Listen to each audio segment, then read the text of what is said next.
Bonjour à tous, j'espère que vous allez super bien. Bienvenue à cette troisième journée de notre sprint, le SEO Sprint 30 jours. Je suis Christopher Bassi, votre analyste SEO à Go Digital Technologies, agence de développement de solutions numériques et de marketing digital. Notre thème sera orienté sur comment mettre en place son plan de site web. Ce qu'il faut savoir, c'est quoi?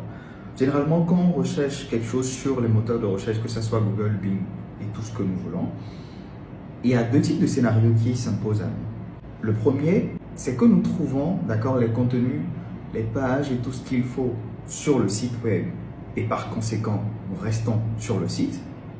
Le deuxième type de scénario, c'est que nous ne trouvons pas réellement la réponse à notre question, d'accord, à notre demande ou simplement à cette requête émise sur le moteur de recherche. Et donc, si le site ne nous apporte pas les éléments de réponse que nous voudrions avoir, le scénario qui s'impose, c'est simplement que nous quittions le site web. Et pour éviter que ce genre de truc ne nous arrive en tant qu'entreprise ou en tant qu'auto-entrepreneur, c'est que nous devrions nous positionner sur les mots-clés qui tournent autour de cet environnement ou de service ou de domaine dans lequel nous nous situons. La question sera de savoir, c'est quoi alors un plan de site web?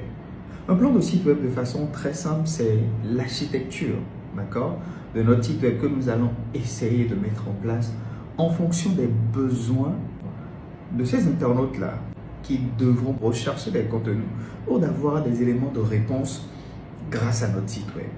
Pour y arriver, plusieurs questions peuvent être utiles pour construire son sitemap ou simplement son plan de site.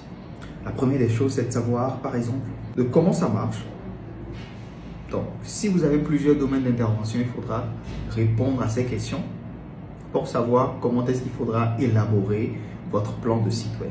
Donc, le comment ça marche, à quoi cela peut me servir.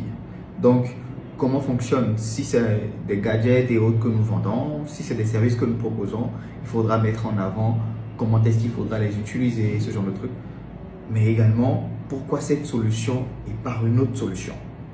Pourquoi choisir ce type de service et non le service d'un autre concurrent? Il faudra mettre en avant la valeur ajoutée que vous apportez aux clients. Mais également, où mon service se situe où? Donc, la zone de localisation, c'est très important quand les internautes effectuent des recherches.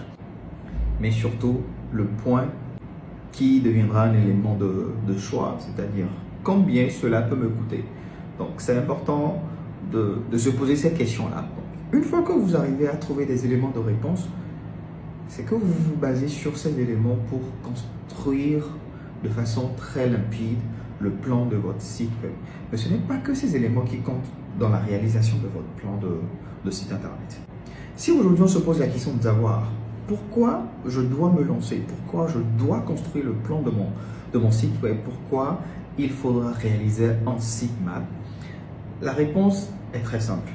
Cela se base sur peut-être deux éléments. La première des choses, c'est à cause des internautes. Si vous vouliez que les internautes trouvent des éléments de réponse sur votre site web, bien évidemment en s'orientant sur votre domaine d'activité ou les services que vous proposez, il est important de le réaliser. Personne ne voudra venir sur votre site web si vous ne répondez pas à ces questions. Ce n'est pas possible. Surtout qu'en une seule requête, il peut y avoir jusqu'à 800 000 voire 1 million de résultats potentiels. Et donc, la chose la plus importante sera de proposer la solution, ou du moins l'élément de réponse la plus pertinente que possible à l'internaute. La deuxième chose, c'est que cela favorise le référencement local. Lorsque vous réalisez votre sitemap, d'accord, vous permettez à Google de comprendre comment est-ce que votre site marche. Vous comprenez au robot de Google de savoir, ok, sur le site web de tel prestataire, au niveau de telle session, j'ai la page contact. Ici, j'ai la proposition de service. Ici, j'ai tel et tel et tel. Cela permet d'avoir l'ergonomie la plus flexible que possible, d'accord, sur votre site internet. Mais surtout et surtout, va faciliter l'indexation de votre site internet et donc les pages en fonction des services et propositions que vous effectuez sur votre site web.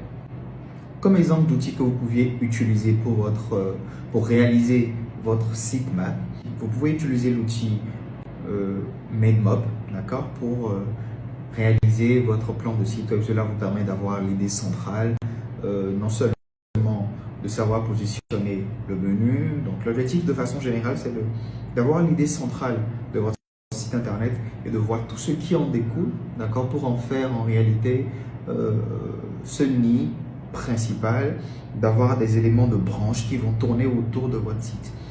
Des questions?